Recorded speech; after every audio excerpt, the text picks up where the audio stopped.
Randolph Scott utterly hated John Wayne. Now we know the reason why. Yourself, two legendary cowboys, both icons of the American Western. To millions of moviegoers, they embodied the same rugged frontier ideal. But behind the cameras lurked Hollywood's most venomous blood feud. For decades, Randolph Scott didn't just dislike John Wayne. He loathed him with a cold, unquenchable fury that shocked even hardened studio veterans. While they maintained public civility, recently unearthed private correspondence reveals Scott once vowed to put Wayne in the ground if their paths crossed again. The explosive truth behind this hatred remained buried in studio vaults until now. What Wayne did to Scott didn't just end a friendship. It nearly destroyed a career, altered the course of Western film history, and culminated in a violent confrontation, so shocking that witnesses were paid to sign lifetime silence agreements. The real reason these cowboy legends became mortal enemies exposes Golden Age Hollywood at its most ruthless, and reveals why Scott's hatred burned undiminished until his dying breath. You're soft. You should have let him kill me, because I'm going to the early camaraderie. Before the hatred, there was friendship, or at least the Hollywood version of it. In the early 1930s, Randolph Scott and John Wayne were rising stars whose careers followed remarkably similar trajectories. Both tall, handsome men gravitating toward Western roles. They occasionally crossed paths on the Paramount lot, where they shared a mutual appreciation for horsemanship and outdoor skills. They genuinely seemed to respect each other at first, recalled a Paramount grip who worked with both men. Wayne admired Scott's authentic Virginia riding style, while Scott appreciated Wayne's natural ease on horseback. They'd sometimes have lunch together at the commissary, talking about hunting trips and ranch life. This collegial relationship extended beyond the studio. In 1932, they briefly shared an apartment in Hollywood Hills during a period when both were between marriages. Industry gatherings from this era show them standing together in photographs, smiling with the easy camaraderie of men who shared similar interests and career ambitions. Scott was the more established star initially, noted a casting director who worked with both actors. He'd been in film since 1928 and had a certain polish that Wayne, still going by his birth name, Marion Morrison, occasionally hadn't yet developed, but there seemed to be no jealousy between them at that point. If anything, Wayne looked up to Scott as someone slightly ahead on the path they both traveled. What few people realized was that beneath this surface friendship lay the seeds of what would become Hollywood's most bitter rivalry, one that would eventually explode into violence and lifelong hatred. The fateful betrayal. The turning point came in 1939 as director. John Ford prepared to film what would become a landmark in Western cinema, Stagecoach. Both actors were being considered for the pivotal role of the Ringo Kid, a part that industry insiders recognized would elevate its performer from Biavi player to legitimate star. For Wayne, languishing in low-budget westerns after the commercial failure of The Big Trail, this represented possible career salvation.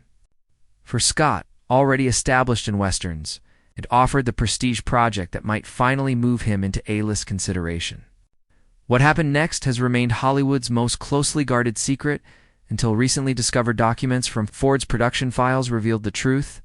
Wayne, learning that Scott was the preferred choice, allegedly took extraordinary measures to secure the role. Wayne deliberately sabotaged Scott's screen test, revealed the production assistant's notarized account, sealed until 2010. He bribed a stagehand to tamper with Scott's saddle, causing a humiliating fall during his riding. Demonstration for Ford. Then he suggested Scott couldn't handle the physical demands of the role. The sabotage worked. Scott's painful tumble made Ford question his reliability for the physically demanding shoot, and Wayne secured the career-making part.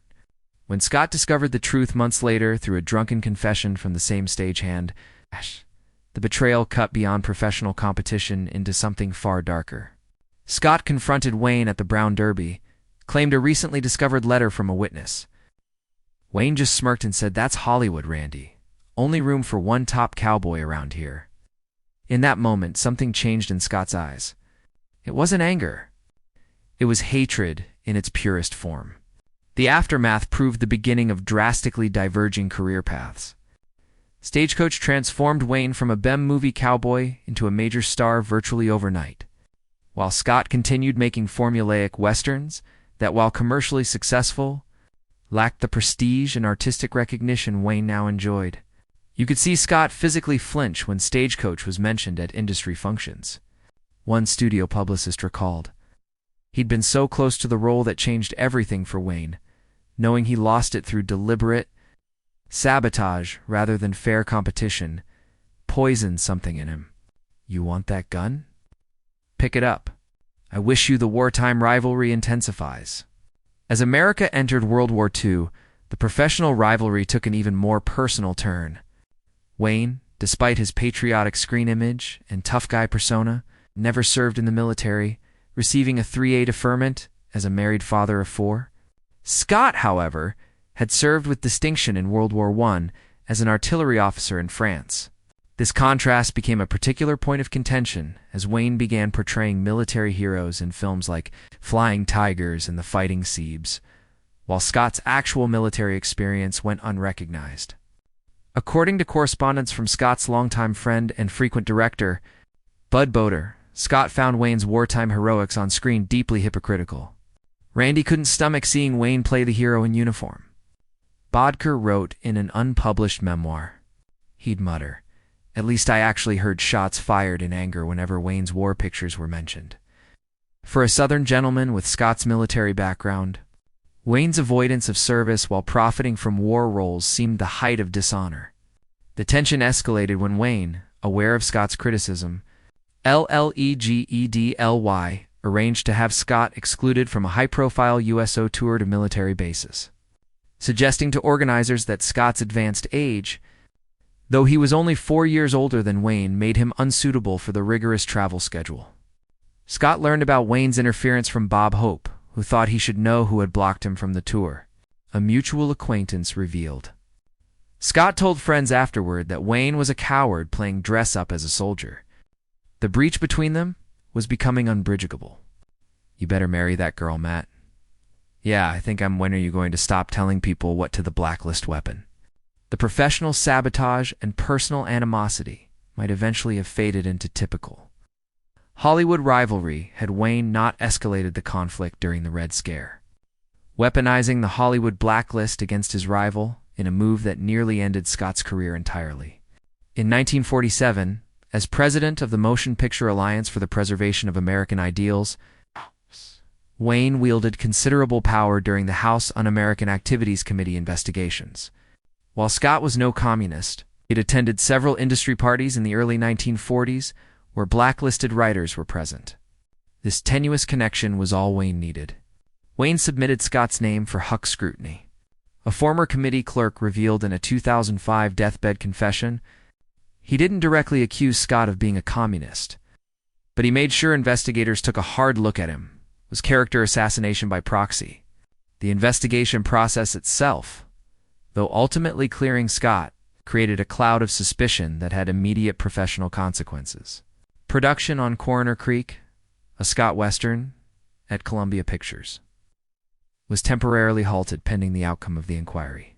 2 other planned projects were canceled outright, with nervous producers unwilling to risk association with even a temporarily flagged actor. The personal toll was even more devastating.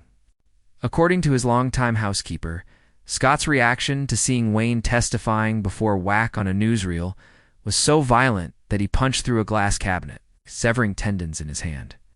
The injury required 27 stitches and left a permanent scar, a daily reminder of his hatred for Wayne. Mr. Scott wouldn't allow Wayne's name spoken in the house, the housekeeper recalled in an unpublished 1990 memoir. Once when his films came on television, he threw a crystal tumbler through the screen. The only time I ever heard him curse was about Wayne.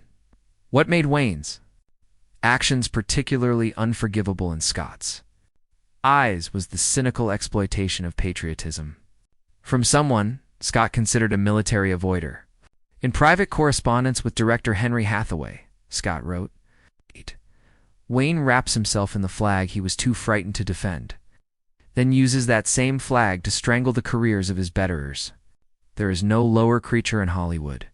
Marshall, fine morning, eh? They always call it out fine until you wake up and get out of bed. The personal destruction. Wayne's most devastating attack came in 1948 and targeted not just Scott's career, but his personal life. For years, Scott had shared a Hollywood home with fellow actor Cary Grant, a living arrangement that created persistent industry rumors. Though both men maintained these were economical bachelor quarters between friends with no romantic component. The gossip continued. In the hyper-homophobic atmosphere of 1940s Hollywood, E.